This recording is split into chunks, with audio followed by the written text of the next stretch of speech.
อ้าวบ้านปลาลุงเนาะตัดภาพมาทางนี้บ้านเนาะเมื่อกี้นี่ฝนตกปลาลุงเนาะกะลงมิดแห้งเตอะปลาลุงเนาะอ้าวก่อนอื่นสบายดีเด้อปลาลุงเด้อเนาะสบายดีและสวัสดีปลาลุงโมเตกคอเนาะเอาฐานพลยุดพลเศร้าเคลื่อนผู้แหละปลาลุงเนาะจะสิมาอัดไม้เพราะว่าช่วงนี้เขาดำไม้เลยกะต้นเข่ามันยังอ่อนอยู่ต้นเข่ายังบกแข็งแห้งมาอีกแล้วปลาลุงเลยฝนนั่นก่อนจังลงมาเบิ่งอีกเนาะเห็นว่ามันท่วมบ่ลุงเลย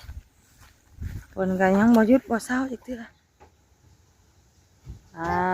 ตู้บ้านนี้ปลาลุงเลยเนาะ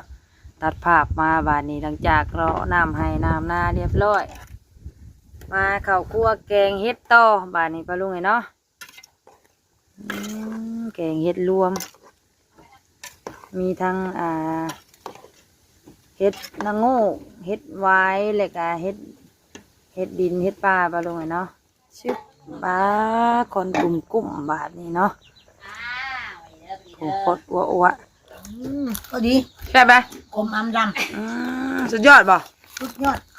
มาค่ะปลาลุงเลยเนาะห้องปลาลุงแน่มาเด้อปลาลุงเอ้ยมากินแกงเฮ็ดคมเฮ็ดวายกับเฮ็ดโง่ใช่กันนี่น่ะชื่อเป็นอาหารปลาแล้วมันถึงใจไม่ตุ้ยปลาลุงเลยแกงเฮ็ดละโงกเนาะตามฤดูกาลหลังจากลำไห้ลำหน้าแล้วก็กินแกงเฮ็ดละโงกสดน้ำฝนตกลิ้น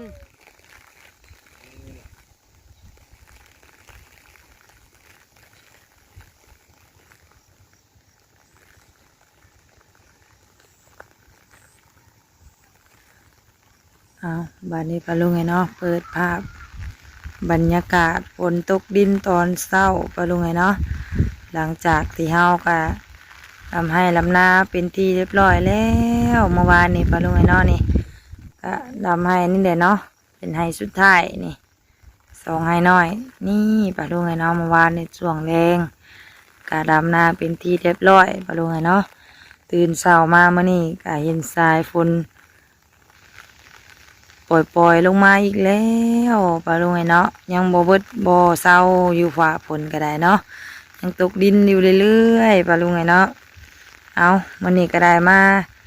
หลังจากที่ว่าเฮาลำให้ลำหน้าแล้วปลาลุงไงเนาะเสร็จสิ้นกะจงไว้เมื่อวานนี่กำหนึ่งปลาลุงไงเนาะนี่จงไว้กำหนึ่ง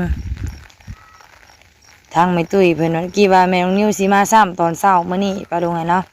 วันนี้ทางไม่ตุ้ยเพิ่นก็เลยว่ามื้อนี้เป็นวันเสาร์ปลาลุงไงเนาะก็เลยว่าถ้าซ้ำเป็นมื้อวันอาทิตย์เป็นมื้ออื่นปลาลุงไงเนาะก็เลยบ่ทันได้ซ้ำมื้อนี้เนาะก็เลยสิมาเลาะเบิ่งน้ำให้น้ำหน้าบ้านนี้เนาะหลังจากที่เฮาดำไปแล้วเรียบร้อยปลาลุงไงเนาะเฮาก็สิมาเลาะเบิ่งบ้านนี้เลาะเบิ่งน้ำให้น้ำหน้าเพราะว่าช่วงนี้ก็ฝนตกดินตลอดปลาลุงไงเนาะยันว่ามันเปื่อยปลาลุงไงเนาะนี่คือให้นี่ก็ได้นี่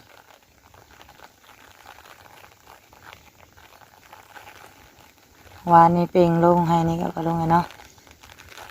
จนแห้งปลาลุงไงเนาะเอาก่อนอื่นปลาลุงไงเนาะทั้งแม่น้องนิ้วกะขอกราบทักทายสบายดีปลาลุงไงเนาะ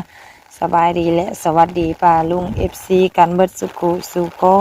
นปลาลุงไงเนาะพอกันตอนเศร้าพร้อมกับสายฝนโปรยปลายมานี่เนาะมาเป่งน้ำให้น้ำหน้าปลาลุงไงเนาะนี่ให้นี่ปัดบุกบ่แล้วปลาลุงไงเนาะกะสีเป่งลงน้อยนึงเพราะว่าให้เทิงนี่น้ำลายเกินฝนกระตกบ้านนี่ปลาลุงเอ้ยบ้านปลาลุงเนาะตัดภาพมาทางนี้บ้านเนาะเมื่อกี้นี่ฝนตกปลาลุงเนาะกะลงมิดแห้งเตอะปลาลุงเนาะก่อนอื่นสบายดีเด้อปลาลุงเด้อเนาะสบายดีและสวัสดีปลาลุงFCกันเบิดสุขุสุคนเด้อปลาลุงเนาะพอกันอีกแล้วตอนเศร้าหาปิ้งน้ำให้น้ำหน้าพี่น้องเอ้ยทางแม่น้องนิ้วค่ะหลังจากเฮาลำให้ลำหน้าแล้วเนาะออกมาปิ้งน้ำเบิ่งในบ้านนี้เนาะขัวน้ำขัวในก่อนปลาลุงเนาะฝนกระตกตลอดเลยได้ปลาลุงเลยฝนกระยิตลอดเลยเนาะพ ปล่อยลงมาเรื่อยๆบัดคอยบัดแห้งอยู่ปะลุงไงเนาะน้ำเฮากะดาหน้ากะพี่ใดปะลุงกะเกือบอยากท่วมปลูปลอก็เลยมาเป่งน้ำออกก่อนเนาะนี่เราหาเป่งน้ำก่อนเป่งน้ำออกก่อนปะลุงไงเพราะน้ำลายกะสิเปื่อยเนาะมันจะได้ขาวเขาเปื่อย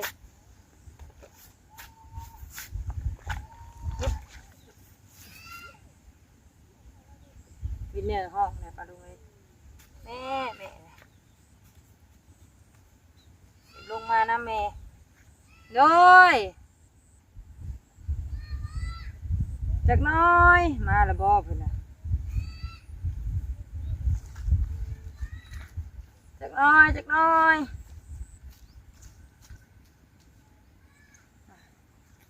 เป่งน้ำก่อนฝนหยุดฝนเศร้าจังสิลงมาอัดบาดนี้ปะลุงไงเนาะช่วงนี้เฮาก็สิเป่งน้ำออกน้ำก่อนเพราะว่าย่านเปื่อยเขาตาย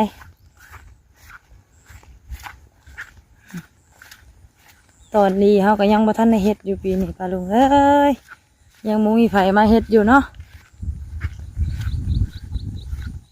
เสียงน้ำโตนตาดอยู่เขานายใหญ่เฮาก็มีแต่หญ้าลายเป่งนี่ก่อนบัดนี้เนาะน้ำท่วมน้ำแหละ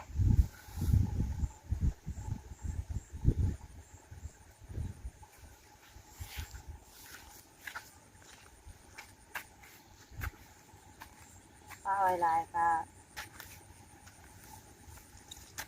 มันโมแตกกอเนาะเอาถาผลยุดผลเศร้าเคลื่อนผู้แหละบรุเนาะเจ็ดสิมาอัดไม้เพราะว่าช่วงนี้เขาดำไม้เลยก็ต้นเข่ามันยังอ่อนอยู่ต้นเข่ายังบกแข็งเอง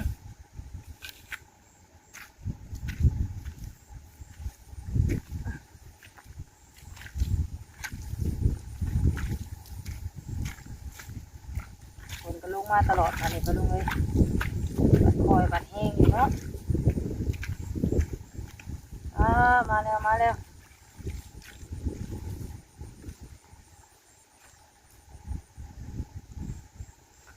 ปล่อยเต็งลงน้ำไปลงเนาะมาเลยปุ๊ฝนมาอีกแล้วปะลุงเฮ้ยไปขึ้นก่อนปะลุงเนาะฝนมาแล้วไปบัดนี้ปะลุงเนาะฝนมาแล้วนี่ป่านี่ฝนก่อนฝนมาอีกแล้วปะลุงเอ้ย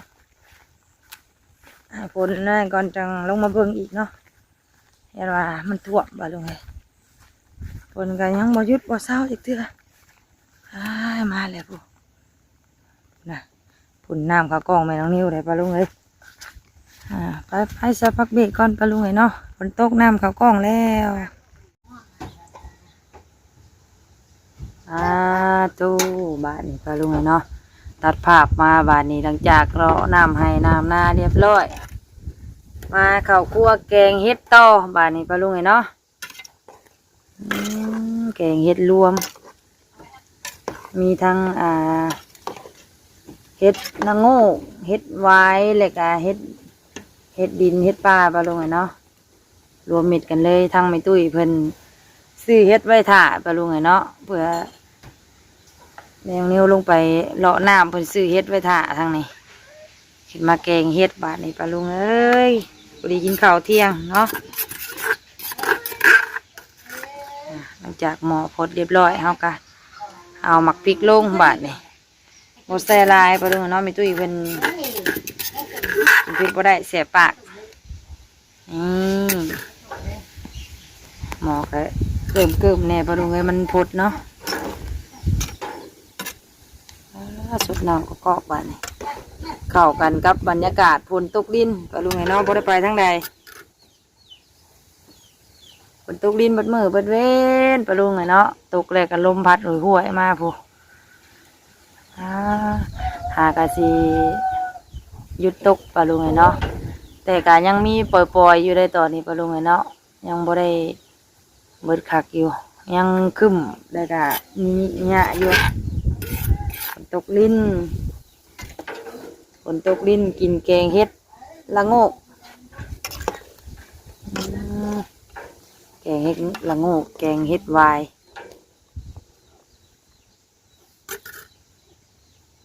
พดจักหน่อยก่อนไปเลยเนาะปิดฝาไว้ชึบบ้าคนกุ้มบาทนี่เนาะโอ้โคตรอ้วมาบาทนี่เติมผงนัวลงไปใส่ลายเทียบลายใส่หน่อยเทียบหน่อยเราก็ต้องใส่ลายจะได้นัวเนาะมาใส่ผงนัวปลาเล็กป่านนี้เนาะใส่ได้ปุ๊บปลาเล็กเฮานี่ปุ๊บปลาเล็กพันปี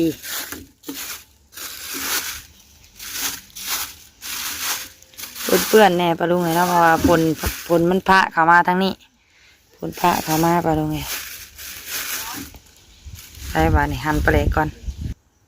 จึ๊บนี่ใส่น้ำนัวลงไป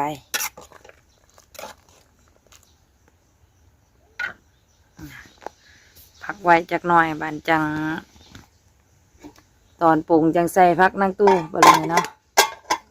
ปิดไว้อีกก่อนเอาบานนี้ปลาลุงเลยแกงยังบ่ทันแล้วลูกชายโทนเข้ามาแล้วบานนี้ว้าอ๋องอยมันหนาวงอยเขาหนาวว่าวินอันนี้บอกปลาลุงเนี่ยงอยตัวใดงอยวินบอกตัวน่ะนี่นะบอกของวินบอกสบายดีปะลุงเนี่ยสบายดีปะลุงเนี่ยค่ะตัวใหญ่นี่เดี๋ยวโอเคตัวใหญ่โอเคเลยสบายดีปะลุงเนี่ยสบายดีก่อนค่ะอย่างไรบดโตนะครูโตเลยโอ้โหสบายดีปะลุงเนี่ยจ้ะเฮ้ยใครมาเนี่ยอุ้ยใครเนี่ยบอกปะลุงในไพ่นี่นะบอกปะลุงเนี่ยไพ่นี่อย่ามาลูกอย่ามาบอกปะลุงในไพ่นี่บอกปะลุงนึกไพ่น้องยังลูกด้วยน้องว่าน้องว่าจ้าก่อนลูกจ้าก่อนจ้าเร็วมาจ้าจ้าไปเลยวินบอกน้องจ้าเฮ้ยว้าววินบอกน้องเห็นได้บอกน้องไปได้น้องสองมือได้จ้าสวัสดีครับจ้ะก็บอกน้องกันสวัสดีค่ะโอเคชิมหมอกันนะเนี่ยมาดึงมาจองอยากได้โทรศัพท์แม่ไปลงเลยคนบูดแทมยังมุมแท้บ่บังเปิดหมอนี่นะฮึบเอายืนไม่สิตักให้ชิมนี่วินถาวนี่พักนี่ใส่เด้อจับพักใส่เด้อเด้อโอเคจับพักใส่ฮึบโอ้ถึกหมออยู่ว่าเนี่ยก็ได้จับสินี่ใช้เบิดนี่ลูกนี่จับใส่ตักใส่โอเควินเข่าครัวได้นี่วินเข่าครัวได้นี่ปลาลุงปุ่นนะปุ่นคนเบิ่งมานี่ได้เก็บใส่เด้อคนเบิ่งมานี่บ่ถึกจับค่อยๆเด้อคุบได้ยังมาโซแม่อยู่ปลาลุงเลยโอเคมาบัดซีเบิ่งตักมาซีบัดนี่ซีเป็นบ่ห่อไหนเบิ่งแม่ตักเองตักหน่อยหนึ่งเ